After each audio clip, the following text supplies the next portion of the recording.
All right, today we are talking about possibly one of the most deadly opioid cocktails that the world has ever seen. Let's get into it. Alrighty, so if you check my Facebook dating profile, you'll see that I like long walks on the beach, a nice disco, as well as a horseradish ketchup combination that I could dip my shrimpings into. Yeah, shrimp cocktail, but that's not the kind of cocktail we're talking about today. No, it's not. Talking about something called Gray Death. So, Gray Death was an opioid cocktail phenomenon that we saw in the late 2010s, where 46 people in New Hampshire were killed by something called U47700. So, let's break down what Gray Death is, because it's circulating around the prison system in spray form, mixed in with some synthetic cannabinoids, and also found in the Kush out in Western Africa.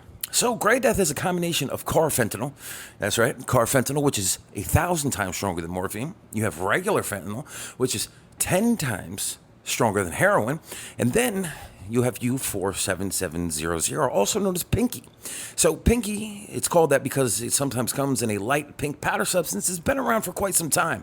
I remember even in the 90s when it was like China White and shit like that, people report seeing some pink heroin out there that they enjoyed. So, this pink heroin wasn't heroin actually at all.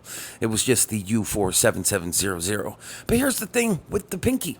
It has a 6.5 hour half-life, but it has a quick onset of action. So you get high immediately, and it goes up quick, and as quick as it goes up, you go down while it's still remaining in your body, which causes habitual redosing and making opiate toxicity much more likely. So if this was all of them years ago, what are we worried about it now for?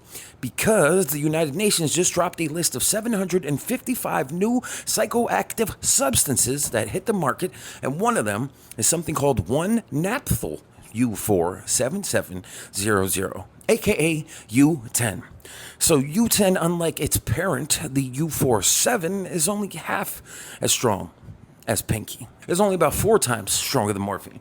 But because we have medetomidine, xylazine, and because U10 lacks the traditional potency that most heroin and fentanyl users are accustomed to, I can see it being mixed in to create a new form of Gray Death on the market, especially with the medetomidine out there. So guys, I want you to be careful. Now is the worst time in human history to be an opiate addict. And with them continuously banning the opioids that come across the market, you can damn sure bet on the fact that there's going to be some gnarly new ones coming your way.